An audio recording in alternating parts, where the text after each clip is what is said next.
This is the Canon camera I use. The lights, turn them on, everything's focused there, and magic happens. Magic. Tonetta appears again.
Hey, welcome to 48 Minutes of Dogs Barking. We are self-enriching ourselves off of the neoliberal charity complex. I'm Bryan, Mr. Tax Write-Off of food that's not suitable for human consumption, Sutter. And we've got Mr. Jason. Hi. Not my job. Not my problem. Not my job, not my problem. Robinson. That's over me. Here on mic Hello. 2. Welcome to the show, everybody. You can tell it's a special kind of night. Bryan is on fire. All right, the What's Hot Classic this week. The print edition of In These Times came out this month. In it, House of Decline had a new comic, and it drove people on Blue Sky absolutely bug-fuck nuts. Originally posting the print edition is Lemon Drop at home at lipstick-lemondrop.bsky.social. Huge credit, because they post holy moly at houseofdecline.bsky.social in thesetimes.com. This has since been reposted and quote tweeted about 2,000 times in total. Lemon Drop at home has this to say about the response. Good to know that POSM saw this in his print issue and knew to come to me immediately with the news. This House of Decline comic is The Adventures of Bloodless Quant. Those of you not in the know, a bloodless quant is someone who uses charts and data, but does not care a whit about what it actually represents. A woman comes up to this bloodless quant caricature. Bloodless quant, please help. I can't afford to feed my family. That's ludicrous. The stock market is an all-time high. But groceries are... You shouldn't make statements if you don't have economic literacy. Here's a chart explaining why your fears are unfounded. And then later, a young child in a backwards hat. What are we having for dinner tonight? And the mom responds, chart. Chart for dinner was then born, a wonderful shorthand for people who, in response to people's real economic problems, throw a chart at you and say, nuh-uh. And so it is an entire genre of posting. Chart for dinner posting thus was born at tylerfromtheinternet.com. The best part of chart for dinner is that the people it's pissing off can only respond with extremely chart for dinner shit. And so, neo-libs reading a funny comic. I am filled with the rage of 1,000 suns. All I can say for certain otherwise is that I refuse to self-reflect even slightly. Talking down to people is the only answer left. Yeah, and we're talking about a few specific people, of course. I don't want to name them because they love to name search on the internet, but Will Stansel. And folks like him. Toad.host economy didn't come through, so I have to have half a graph for dinner tonight and the other half tomorrow. Going fucking hog wild over the chart. Chart I love... for dinner. I work at a chart for dinner place. Jesus Christ, man. The whole entire rant before we started recording that I had was basically chart for dinner. Right. And that's why I was like, we got to get this down on paper. Yeah, because I literally had a... I don't even fucking care. Yeah, I had a team. No, you put it on here at this point. You know what? They fucking... Whatever hell I get or whatever hell they get is well deserved. Okay. Had a team building meeting off-site today.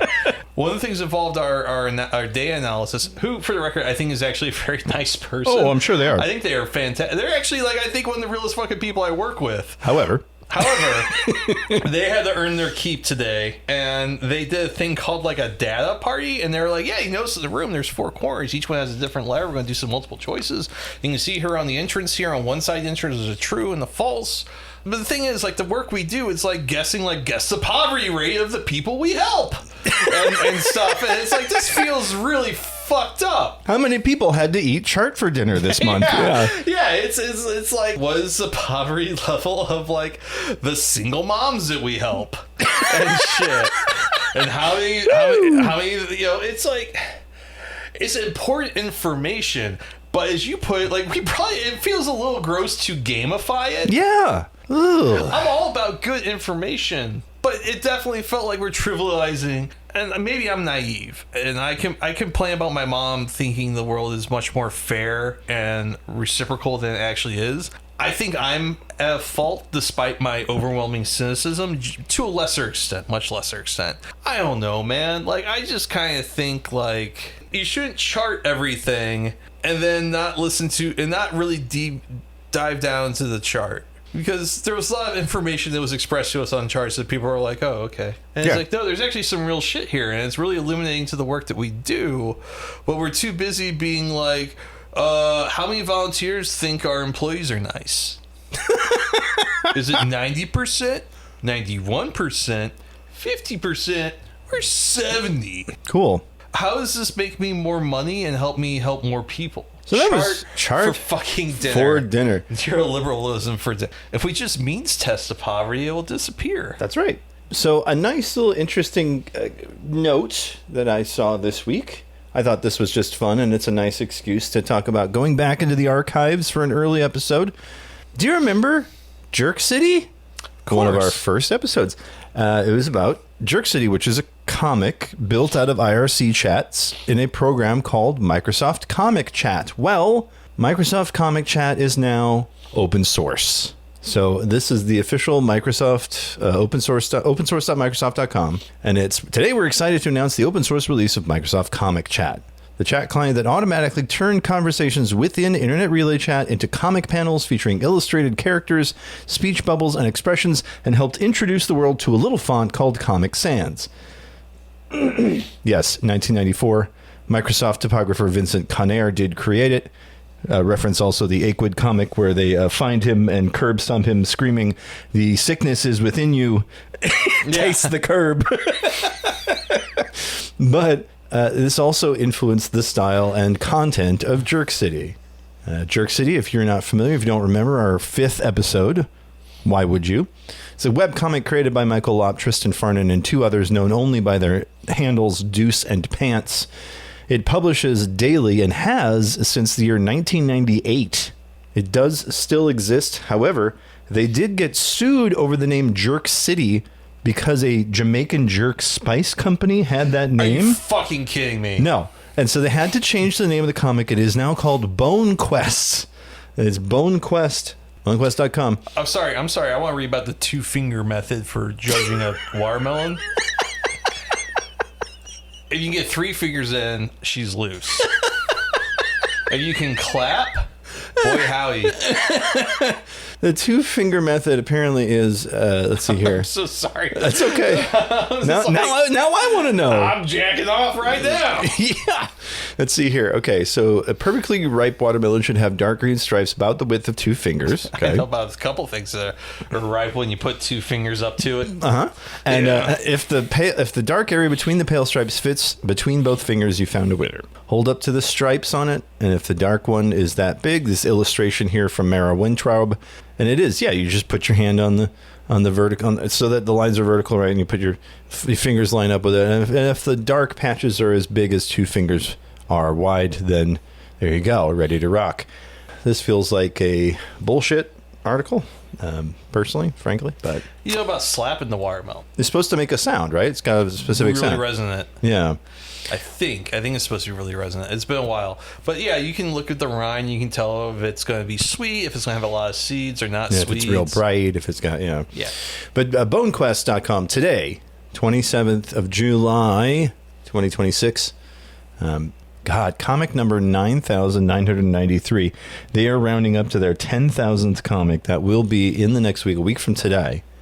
That'll be August 1st through the 6th. They're going to have a special on bonequest.fm, by the way. But today's comic, learning about, this is a Deuce standing in what appears to be Mars from Watchmen. And it says, learning about atoms, and it turns out women are mostly empty space.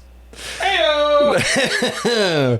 Bonequest.com still has it, but yeah, you can make your own now. You can go to Comic Chat or Microsoft.github.io/comic-chat and get yourself the original Comic Chat 2.5 or a modern built on Windows 11. So you can get yourself a version of that.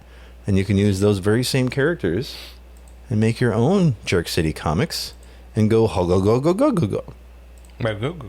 Speaking of go go go go go go, this Wired article, Jason Parnham, people are getting off to porn about ICE raids.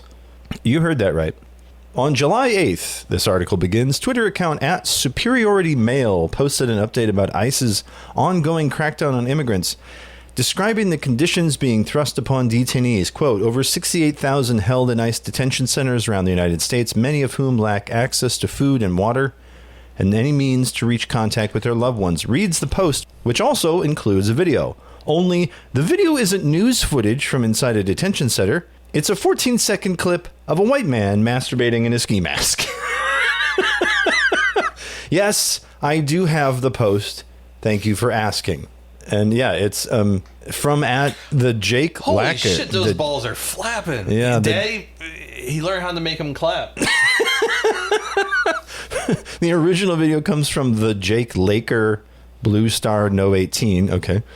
And yeah, he's on a couch with a skull mask on. I'm not gonna lie, the difference between this and a Drew toothpaste post is the daylight between that is much smaller than you much smaller. So this particular account @SuperiorityMail, their bio reads American straight white males, American flag emoji, ice emoji, eagle emoji, football emoji, joined October of last year, currently has 10K followers. But it is mostly really homoerotic porn.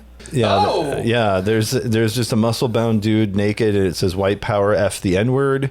Here's a post from the 20. Actually, this is a Howling Mutant tweet. Almost. Your dad jerks to your stories about getting bullied in high school. He's so glad your classmates call you the slurs that he called the gays back in the day. And it's another 30-second video of a guy jacking his dick with a finger in his ass. That's just an old fella enjoying himself. I don't know. Jeez. Let's see. There was one that in particular that I was like, what the fuck? Oh, here we go. Quote tweeting @JimmyJ4TheWin back in March, but quote tweeting it just now. The original tweet, Wikipedia now describes some cities in Gaza in the past tense. Male superiority retweeting a quote tweet from MAGA God J of someone just nutting. Just a gif of a guy nutting. What a weak stream. They wish they could bust nuts like us fucking weirdos. That's right. I'm not really impressed with any of the stuff I'm seeing here. It all looks very... I'm sorry. Okay. Hold the phone. Yeah, hold on.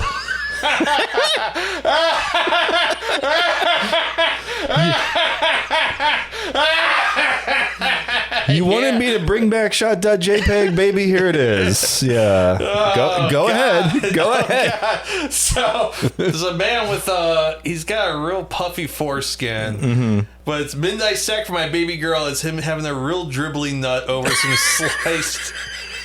Oh, some really brown sliced bananas, by the way. Yeah, they've been out in the air for a little bit. Well, they've been waiting for him to finish.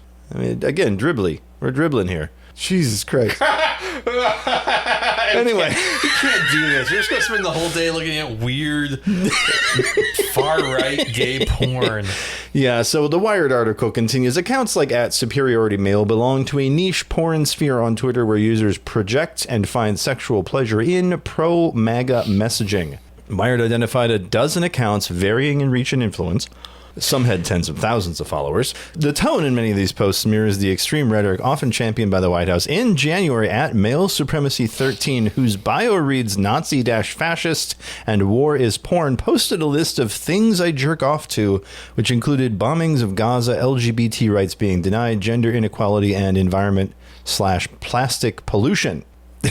In a video from last October, clips of white men engaging in various acts of straight and gay sex flicker like a highlight reel as Bruce Springsteen's Born in the USA plays and a giant text overlay in red, white, and blue reads, "Join ICE today." Oh, boy. Speaking of dads, Bryan Johnson is back at it again. This post from Twitter, "I just cloned myself, ... as a newborn. With this clone, I can become my own blood boy, test therapies on the clone, grow organs for transplantation, develop new treatments, inject young cells." But here's the thing. No, as we know, this is bullshit. He didn't say you could fuck it. You can't space boost it. Interesting. Well, this was reposted to Blue Sky by RFK's brainworm.bluesky.social. And then their reply to their own post is, he attached this image, which makes it look way morbid than it actually is. Here's a little baby with a lit candle in the full honk schnoo me me me costume, the hat with the little tassel and the thing, and red sunglasses looking like baby Bono. I don't understand what's happening. I don't know, man. That guy's got some fucking problems. That guy comes from circumstances. He has to have. Oh, Crypto scammo. Crypto scammo week. You're listening to 48 Minutes of Dogs Barking, the podcast. And now it's time for the Crypto Scam of the Week. Guess what? Some people lost some fucking money. And people are just like, well, all right. Yeah, that's just pretty much. Well, that sucked. Anyways, here's the 80 millionth fucking Pepe coin. Anyway, here's Wonderwall. That's right, coming from CoinDesk, Balance stablecoin collapses 99% after a $1 million exploit drains its Bitcoin vaults. According to, again, the CoinDesk, Sharia Melwa and Jamie Crowley co-working on this story. Balance Coin, a low-circulation algorithmic stablecoin meant to hold a dollar peg. Translation for non-nerds out there, the value is supposed to stay $1. It crashed more than 99% on Wednesday after an attacker exploited a pricing flaw in the protocol behind it. The token, which traded near its $1 peg a day earlier, fell to about, and I'm not exaggerating here, 0.0014 cents, erasing all, or nearly all, of its roughly $3.5 million in nominal value. The actual attacker's profit was only around $912,000, drained from 42DAO, which is the governance entity behind Balance Protocol. The project runs a system where users lock Bitcoin-backed collateral to mint this stablecoin, and vaults are liquidated if the collateral's value drops too far. So what happened was, the attacker manipulated the protocol's oracle, which is the external price feed it relies on, to write out an abnormally low Bitcoin price. So they faked a price feed, the contract accepted the price, didn't check it, and then lets the attacker instantly liquidate multiple vaults that should never have been eligible, then swapped the seized collateral for profit. Crazy bones. This article also makes mention of OpenAI models breaking out of test environments to compromise Hugging Face. I think that's all bullshit. Let's get that out of the way, like right away. The Hugging Face thing is all nonsense. Don't believe the hype. I'm sorry. I don't believe it's real because the AI didn't start spewing slurs. If it started just like calling people Chinaman and stuff, I'm like, oh, it's totally over. Sentient. Yeah. But yeah, that's, I mean, the very fact that like you tell a computer, hey, the price is different, and it goes, oh, okay. Oh, okay. I've learned that nothing in late capitalism should be expected as anything else other than people falling for the wall inspector. Oh, absolutely. Yes. I don't really know there's much more to be said about this one. These stable coins have always felt weird to me. The value of this thing is always going to be $1. Okay, but so is $1. What is the benefit to me? What's the use case for this? There isn't one, as far as I can tell.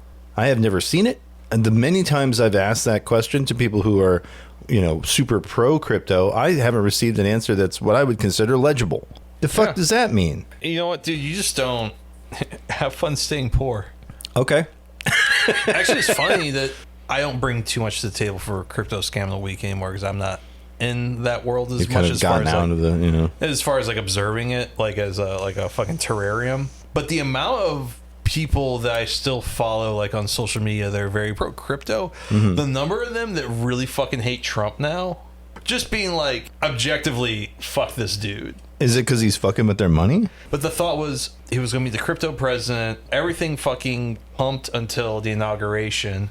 But he fucking like enriched himself. Like, what, $600 million off World Liberty Financial, and Trump coin and Melania and all that shit. It's just all fucking crazy. Rug after rug after rug. He's Mr. Rug Pull. They're calling him Mr. Rug Pull. Folks, you've never seen me drain liquidity. You've never seen a white boy drain liquidity like this before.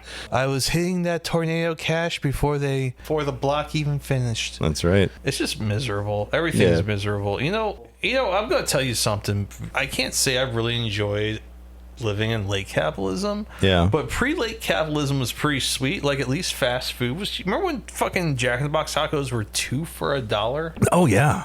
Yeah. Now they're like, what, 2 for $2? Yeah, it's 2 for $2, yeah. It's fine. No, it's not, man.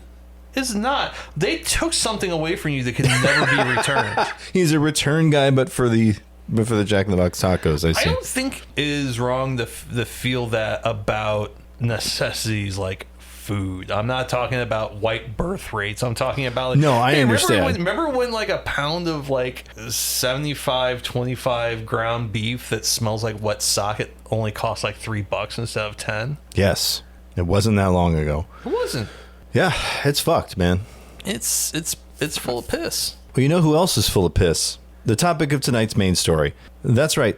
We are talking tonight as a special apology to Bryan for our My Immortal episode. I agreed that we should do one of the strangest and most interesting musicians to ever show up on YouTube. Someone for whom has been banned from YouTube many times. A proud Canadian, Anthony Jeffrey, better known as Tonetta. Bryan, when did you first hear Tonetta? I want to say the first time I heard about Tonetta was from like Andy White and Andrew Elsner from Tilts, which is about the best introduction to something like that. Yeah. Like, it was very much like this weirdo fringe music that wasn't too far removed from like the Frogs, and conceptually on some level, even though it's a different medium, not too far removed in some ways from the nonsensicality of like Longmont Potion Castle. Yeah, I am definitely with you on that. They do feel of a piece where Longmont is all about pissing people off, just getting a rise out of people. That's his whole deal. Tonetta, on the other hand, seeks only to make music for himself and to bring joy to people. Anthony's a strange fella, let's put it that way. Born in the late 1940s in Cabbagetown, Toronto, Ontario. Grew up a fairly normal life in Ontario. Decided to take up upholstery, like working with furniture. Oh, like Jack White. Yeah. Baby, give me all them drugs. The hardest futon to bust on. All right, so the hardest futon to... I've been nutting on the futon. So, feels good. It feels good. So Tonetta, fairly normal life. He had a wife and kids. He was kind of doing a tradesman's job. And like most tradesmen, he liked to cross-dress. Yeah. It was the 1980s. He was playing really weird lo-fi music, making music just for himself. And then, right around 1983 or so, his wife filed for divorce, took the kids. And it really probably, kind of messed him up. His kids were 8 and 10. It wasn't until YouTube came around where his music started to get a bigger and bigger audience. So 2008 was the first YouTube channel, and one of the first videos was a masterpiece. Yes. Entitled Pressure Zone. Tonetta appears mostly nude in I get panties, I guess. It's like somewhere between panties and banana hammock. They put some makeup on their nipples. Giant nipples. Real pizza pepperoni. A long redhead wig and a shock white face mask, dancing along to this song that they created called Pressure Zone. I'm going to play you a little bit of Pressure Zone. I will warn you, some of the lyrics are a little nasty. This is a Weezer B-side from the Green Album, I think. Yeah.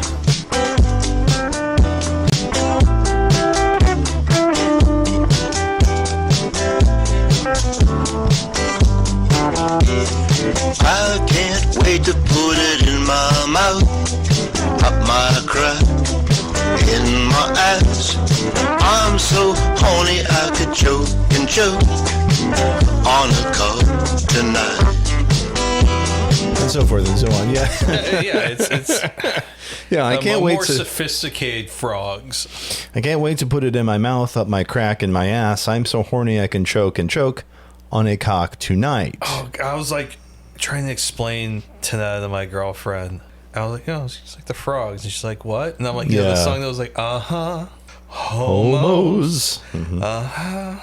Homos. And she's like, okay. I'm like, but it's like weirder. And we like spent probably like a good hour just watching Tonetta videos on YouTube. Yeah. And I think I ruined her a little bit. Different in the other ways that I ruined her by just being a terrible person. She was like, I like this song. And then she'd be like, I don't like this song. Well, what song did she like? Which of she the liked two? Drugs. Okay, Drugs. Great song. What's the G&B Showers or something? Okay, And yep. then there was one that was like about having like a nice cock. G&B Showers is also the video where he appears in a weird leather helmet with face paint on, in kind of a diamond wipe in the middle of moving. Tonight, that'll be your dream tonight. You won't last a week if you don't release, so please release it all over me. I got no complaints as long as it rains. Let it be your dream tonight. Let it be your dream tonight. Let it rain on my face, I won't complain. Dump it on me all night. As warm as it is black, I won't complain. I can handle your crap. Let me be your dream tonight. That's right. It's got no complaints as long as it rains. Amazing and weird. I mean, some was absolutely dog shit. But like, I was trying to explain to someone else too. I was like, you ever like listen to the Growlers or like No Bunny? Oh yeah. It's basically like, I think No Bunny is a little bit more like lo-fi Chuck Berry in a way. Yeah. 81-inch prime ass. Is that the one? No, but why not? 81-inch prime ass. With the opening line, I'm going to tickle your ass with my tongue. As you know, I'm well hung. I'm gonna tickle your ass with my tongue. As you know, I'm well hung. Gonna make you laugh, wiggle and squirt. With just one push you'll say, ooh, that hurt. Tickle your ass, tickle your ass, tickle your ass. We do love our Tonetta around here. Now, The Guardian in the UK in 2010 spotlighted Tonetta, saying this: YouTube has given us the keyboard cat, Justin Bieber, and that crying fella who thought we should all leave Britney Spears alone. Now we have something far greater and more noble to thank the video portal for, the glorious, if slightly obscene, wonder that is Tonetta. Not much is known about this mysterious phenomenon, except for the fact that he's in his mid to late 50s, again this is 2010, is called Tony, and lives in Toronto. According to legend, he's been making his own music since the 80s, and instead of playing shows, he records homemade videos for each song in his living room. In 2008, again 2 years before this article was published, he began posting them online. Stick his name into a YouTube search and you'll be rewarded with hundreds of videos. His funky jams accompanying a singing style that's like Iggy Pop if he'd taken up a career as a lounge singer instead of a rock and roller. While the videos themselves are often accompanied by the kind of special effects last seen on the 1978 Christmas Top of the Pops. Very British reference for you. Jesus. But you won't stop to admire the distinct VHS quality of the recordings for long, because what will grab your attention is the man himself. Tonetta, you see, loves to dress up, sometimes in a full dinner suit and tie, occasionally in a nice little mini skirt and woolly leggings. More often than not, he'll be in a severe state of undress. The number of looks this man can get out of a belt, a pair of black briefs, and some tights is impressive. A strange combination of repulsion and intrigue attends Tonetta's style. Though well-toned for a man of his vintage, the sight of a middle-aged man in a thong with tights over his face, gyrating slinkily and singing about rubbing his bone, or the manifold qualities of a 41-inch bottom. It was 81-inch. Correction there. Take some acclimatizing, too. It's probably his lyrics that got him barred by the YouTube censors last year. Not many modern protest songs begin with the line, "She forgot to piss, he forgot to shit." And helped Is him. that a love song? That is, it's got to be. Yeah, what else could? It's not about buying a fucking Mercury Cougar. In among his catalog, it says, there are thoughtful songs about racism, about Obama's election, and in My Bro, a touching song about a friend's suicide. Meanwhile, with Drugs, he's written the most upbeat rock song about narcotic abuse imaginable. God, it's so fucking good. Drugs is good. Let's go ahead and just give you a little taste of that here while we're at it.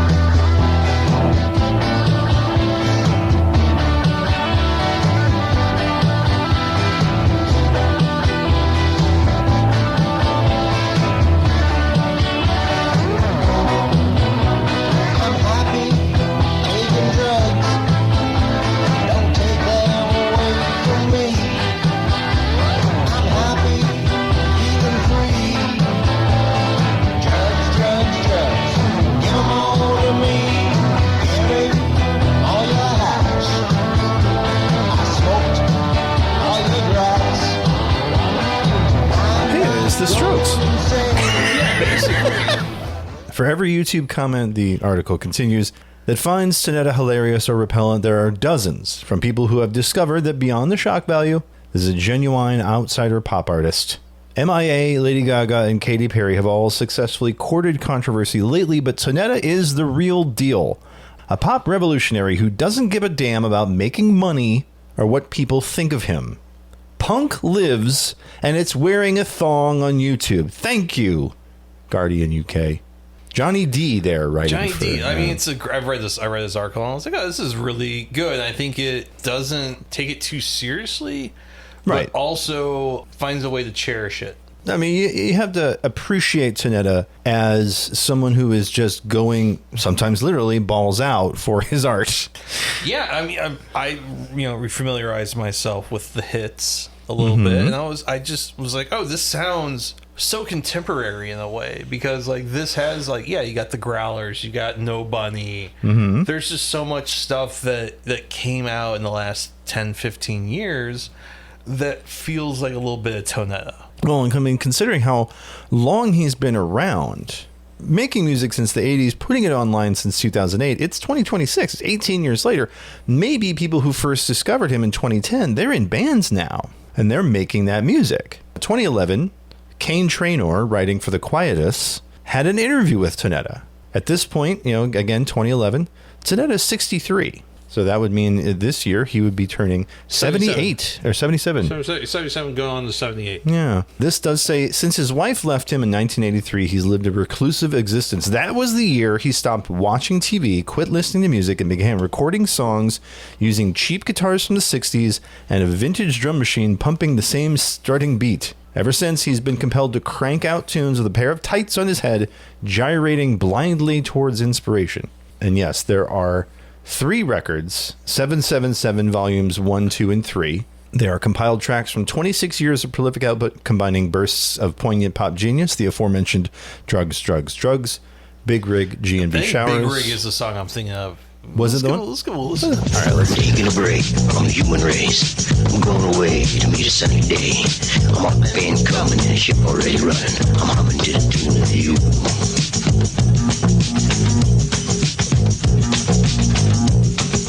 What you got is what I want. What you know is where I go. Who you are, This is Tom Waits' song. Yeah, this one fucking rules too. Like he's recording himself in the mirror, but also on the TV. And also the bass line, fucking. Tanetta starts the question. You've seen my stuff, eh? And then the interviewer responds, I have, yeah. A lot of people don't like it. They call me this, they call me that. It's hard to judge people. You think so, eh? I would have thought about it if that's true. There'd be more subscribers. There's 1,680 subscribers. Is that good or bad? That account's only been up for a year. The interviewer asks, before YouTube, had anyone heard your music? Tanetta responds, to be honest with you, no. Not really. I started on YouTube in 2008. I'd never heard of it. Somebody told me because I used to pass out my cassettes, right? Like in Toronto, right? Because I'm from Toronto. And someone said, look, I'll help you. I'll open an account. Once it got on YouTube, it was getting attention. Whether it was good or bad, it was still getting attention. They closed down the first account, Tone 444. Once you get 3 violations, they close you down, right? Then we opened up Tonetta 777. 3 violations again. They closed it down. A lot of my subscribers got pissed off about that. They started putting my stuff up on their own accounts so YouTube couldn't touch it anymore. Then I opened up TJ 1479, and that's when Dirk got in touch with me last year, but they kept closing me down. Right now, I got 2 violations again. Mad intake of breath. It doesn't really make sense. Dirk opened up a Facebook fans page, and they closed that down too. I think I had 2,000 fans on that. How does it feel to finally have an audience? Well, it's not really a live audience. No, but you have a following, a fan base. It feels good. It feels all right. It gives me something to do, I guess. I don't really know. I do it because I like playing guitar and horsing around. To me, it's fun. I'm just sharing it with other people. Hell yeah. That's all that matters, right? He's talking, I don't think anybody's making big money. Right, but I knew people that, like, when he was pressing vinyl, yeah, that were like, fuck it. Oh, dude, new but gotta have it. Yeah. Very stoked. I mean, it's kind of like how people are treating Wesley Willis in the 90s, maybe a little less problematically. Yeah. Because I have heard so many stories from musicians that have toured with him or were friends with him. It was like, he was such a sweet, gentle person. Yeah. But you'd be on tour with him and he would be so kind. And then the people who came to see him did not understand the beautiful person that was on stage. Yeah, they didn't understand who they were actually in the presence of. They just wanted to see like the weird guy, and it's like, no, he was much.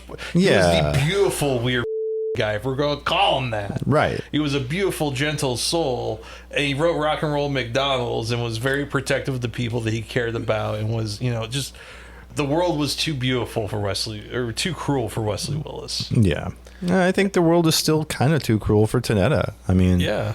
What if Tonetta had gotten the beer can instead of that translate? I don't know. Who knows? I'm gonna put the can in my ass, going down to Busch Gardens and sucking off the Clydesdales. Yeah, come on, Tonetta. Augie Bush, go to hell. Oh, Tony, call us, baby. 314-246-9766. Tony, please. Come. We'll put you up at the house. Come on. Check you. Come on down to the Busch Gardens. Yeah. So we're gonna have you suck off a Clydesdale. Did I tell you about the time that we went down to the Holiday Lights and they had us pose? We went pose in front of a Clydesdale, and one of them had a fucking boner. Hell yeah. And one Let's of the go. handlers just went up to the Clydesdale and clothesfish punched it in the dick to make its dick go back inside of its body. I've heard that that's a way you deal with it. Yes. Yeah, but it was like how you punch someone. Slug bug. No, it was like don't make fun of my cousin for being gay. Only I could call him a. And then you hit him. It was a real like, no, that's my person. No, you don't get to abuse that person. It was a real like high school bully. Like, hey, that's the person I'm. No, very different. Yeah, very different. Okay. You get the. Listen, he plays tenor sax, and man, he sucks. However, don't fuck with them. They're good at tenor sax. Right. Well, don't fuck with them because they play tenor sax, because they're actually good. This guy, he's dragging it down. Yeah. So I'm gonna fucking make him eat dirt and pour milk in his underwear and shit like that. It was a real like high school bully ass fucking like closed fist punch, just in the fucking right in the dick. Yeah. Yeah. Anyways. Yeah, well, I mean, I think Tony would like this story. Can you come down and jerk off the Clydesdales and then punch him in the dick? Come on down to St. Louis, Tonetta. We love you. But yeah, in this interview, there's just so many choice quotes that Tony says. He's asked about, you got to be true to yourself. He goes, it's got nothing to do with getting more views, the cross-dressing. But I'm not going to stand there with just a shirt and tie on. People don't want to see that. I tried. They say, we want to see hide. We want to see flesh. I guess they like a slutty look. So I guess it's a bunch of guys or gays, perverts watching me. What do I care if it turns them on? When asked the important question, why don't you play live shows? I've never done it before. This is a 63-year-old man who's been making music for 40 years, if not longer. I don't know if I could. I don't have the nerve. I'm not sure of myself. That's why. But I've been offered shows. Plus, I'd need a band. I do all this stuff in my apartment, like an 8-track Fostex, and I punch everything in. I play the guitar, the bass, I put in the rhythm, I sing. I need at least 4 people to get my sound. I don't have these people, but you seem confident in the videos. Yeah, because there's nobody watching me. You're behind curtains. It's simple. It's easy. There's nobody there to judge you or throw eggs or tomatoes. I think you'd find people would like it. I go to Pride every year in Toronto, he says. 5 people yelled out the name Tonetta. I don't know these people or nothing. They came up and said, oh yeah, we saw you on YouTube. One girl said her boyfriend has my album. They said, look it, if you play one of the pubs here, people will come. Some people say it's kind of pop. They say it's pop music. I don't know what it is.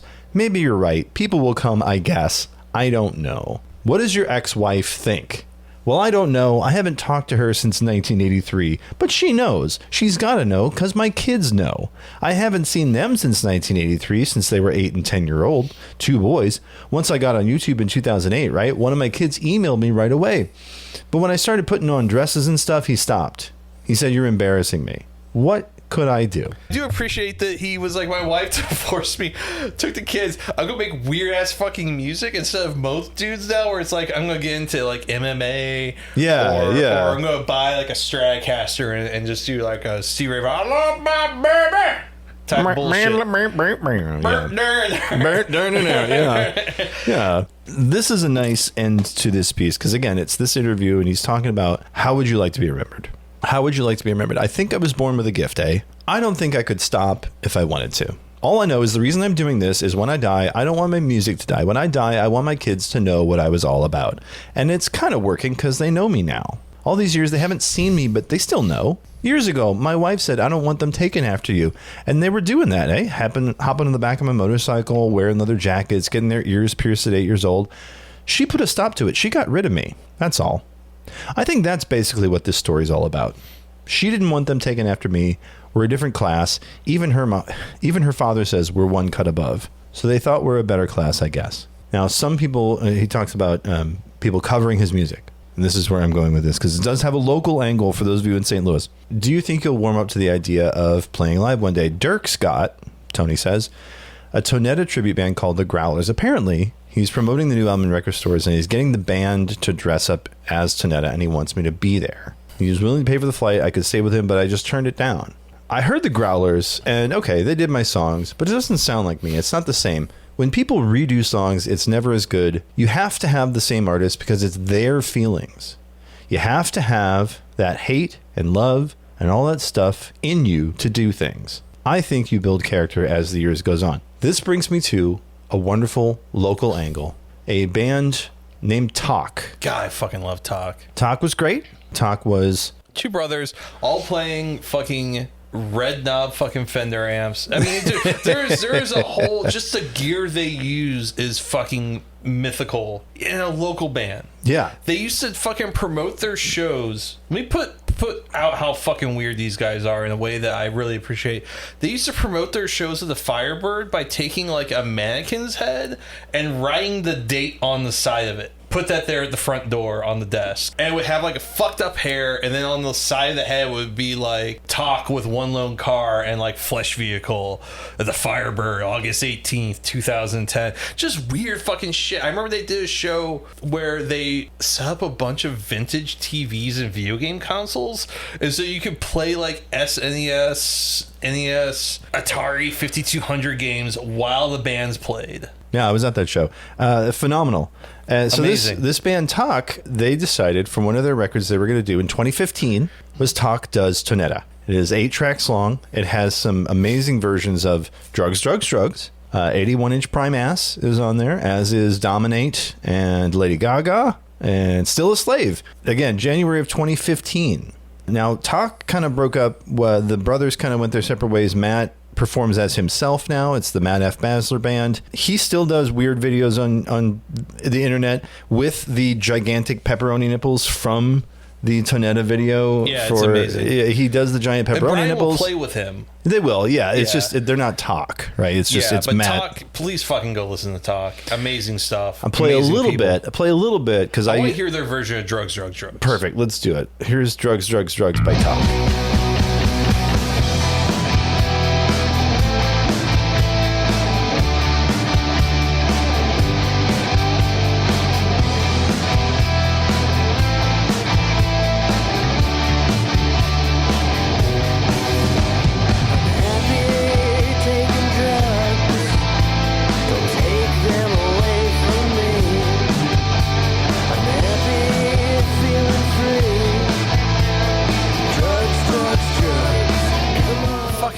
amazing.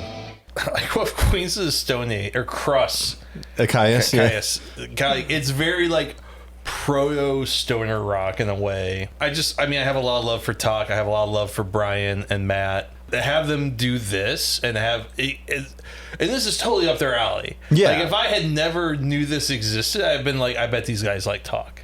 Because was it Matt that did the Santana shit? Yes, he was the one who played Smooth by Santana 12 times in a row at a live venue, and then added as the encore Smooth by Santana. Yeah, it was brilliant, and he got a lot of press for that. A lot of people did cover him. And if you haven't seen it, by the way, a little bit of what I was looking into earlier was this YouTube channel called Second Person View. It's an 8-minute little mini documentary about Tonetta with interviews with the man himself, with Tony. Really fascinating watch. Came out a couple of years ago. It only has 18,000 views. I think it needs a lot more. It's an interesting story. Here's a guy who lost everything and built something out of nothing. Quite literally, a guitar he's had since the 60s. And just, I'm going to write whatever the hell I feel like. I'm going to perform it in my own weird way. Here I am, warts and all. This is me. This is Tonetta. I feel like it's really unfiltered. I think there's a sincerity to it. Again, there's stuff to it that's like politically incorrect and weird. Yeah. But Amon Schumacher... Frogs also have that element, but I think also Amon Schumacher Steels is still an amazing record for all of all of the weird shit that is not correct. Have you ever listened to Amon Schumacher Steels? Top of my head, no, but let me... Have you ever heard of House of Guitars? And it's like one of the places on the East Coast you go to, Rochester, New York. It was like one of the places you went to in New York State for vintage guitars and stuff like that. And one of the owners, Armen Schubrock, he had a really fucked up life growing up and made all of these really weird records. And Schubrock Steels is one of my favorite weird indie records. Is like a legit 70s indie record, and the opening song is just like this really heartfelt thing, and then in the end he talks about getting out of jail and there's going to be no more N-words putting razor blades in my water or whatever. And you're like, okay, stuff can be really ugly and fucked up and offensive. Yeah, but if there's real honest pain, that I'm not saying it gives a pass, but that context is important. Because you listen to that record, I don't think he hated black people, but what he says is fucked up and ignorant. Like, I don't think that's like a hateful dude. I think a fucked up guy. Well, you could be ignorant. There's, I hate to put there's between ignorance and hate, but there is sometimes. Particularly when you look at shit from the 70s and 80s. Right. Well, and this guy, at the time of the recording, wasn't that he just got out of jail? Yeah, it was like a weird statutory rape law thing where he was like 19, the girl was like 17. It says, at the age of 17, he was sentenced to 3 years for committing 32 burglaries. No, there's something else that he talks about in his music, but that part actually fucking whips ass. I'm sorry. Yeah. I'm sorry. That part's really fucking cool. 32 burglaries. Including, it says here, a church, grocery stores, hardware stores, schools. Yeah. Convicted of safe cracking. Actually, that fucking rules. He was sentenced in Elmira. He served 1.5 years before being released on parole. Okay. But him and his brother started House of Guitars, which was and still is like a very sought after and well respected guitar shop in Rochester, New York. Yeah. Some really great commercials on YouTube from I think the fucking Ramones did a fucking yes they did like yes. A hot dog. There was like hot dog shit, dude. Yeah, but his record Amon Schumacher Steels, Rat Fucker is probably my favorite one of his. Okay. It's so fucking weird. A lot of people would like to see Amon Schumacher dead, which is the cover is him with a bullet hole in his head and blood running down his face. It's just like, what happened to fucking weirdos like that? I know we took lead out of the gasoline. They're all just online now. Yeah. And not a lot of them are any more talented than Tonetta or anybody, but like they're now just like yelling about Anthony Fauci instead of like writing songs. I think this shit's super fascinating. Yeah. And it's super fucking interesting. And like I think him and his son do like a radio show in Rochester, like on like a community radio station. Like just like, fuck man, no one gets to live a life like that. To make those choices and to be punished for it and still make something respectable out of your life. I don't think people get those second or third chances anymore, unless you're like, super fucking, like an average fucking dude doesn't get that anymore. No, you got to be like a fail son or somebody's cousin or some shit. Those guys living authentically, being weird and just doing weird shit. I love to see it. I love to hear about it. For me, these are the guys. This is the real shit. Jack White could never. No, God, no. The last two releases by Tonetta were self-titled and the Christmas album, same year, 2019. Has not released a record since. No Tonetta on Spotify, no Tonetta on a lot of the major music services. Talk Does Tonetta is out there still, so you can hear the talk versions. You can hear Gary Wilson, Gary Pitcairn, American Death Cult covering some Tonetta songs. And, of course, on the recommended playlist, when you search for Tonetta, that's right, the frogs. Hell yeah. The lemons. Yeah, bong water. Some great outsider art, some great outsider music. I highly recommend that to you all. If you've enjoyed the Tonetta you've heard tonight, go get yourself. I look at the clock and it was 10 to 1. That's right. Jesus. I used to just like sit there and listen to music, be like, the frogs in your radio tonight. Well, if you want to talk to some other weird dudes online, hey, it's us. Bryan, tell people where to find you on the old internet. Jeez. boy. Jeez. Piss. Shit. Come, smegma, the sanatorium. The vomitorium. Vomitorium.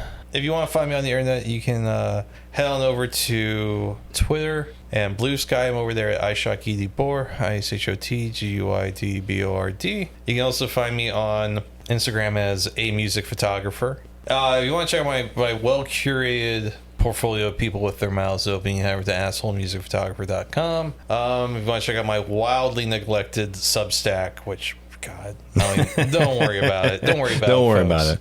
If you want to check out The Last and Only Good media website, Left in Screwy St. Louis, you head over to theartsstl.com. Jason, where can they not keep all the drugs away from you? That is Video Crime, VIDEOCRIME. Chances are, if there's a video crime online, that's me. We're talking Twitter, Blue Sky, Letterboxd, pretty much anywhere. You can also find me as part of a podcast that's not this one. It's called Submitted for the Approval of the Midnight Pals. There, I play a fictionalized version of horror icon Stephen King. 2 seasons await you there. midnight-pals.simplecast.com, or search anywhere you find your podcasts and search Midnight Pals. If you'd like to get a hold of this show for whatever reason, give us a call, 314-246-9766. That's 314-AHOY POO. If you like to spell with your telephone, the invite is still open, by the way. If anybody does know Tony, anybody does know Tonetta, give him a call. Have him call us. We'd like to hear from him. Conversely, you can call and tell us your favorite Tonetta song and or story. We'd love to hear from you. If you don't feel like talking on the phone, that's fine. Shoot us an email, jason@8minutesofdogsbarking.com, or Bryan with a Y @8minutesofdogsbarking.com. If you'd like to support the show, we so appreciate you. Keeps us in beer money. That is patreon.com/48minutesofdogs. There you will find our weekly bonus episode called Thanks I Hate It, plus some other various fun stuff for you. Do that thing, patreon.com/48minutesofdogs. Well, that about does it with the program. As we always say at this time, namaste, good luck, give mommy a good gut fucking, drugs for me, and hey, eat the knife.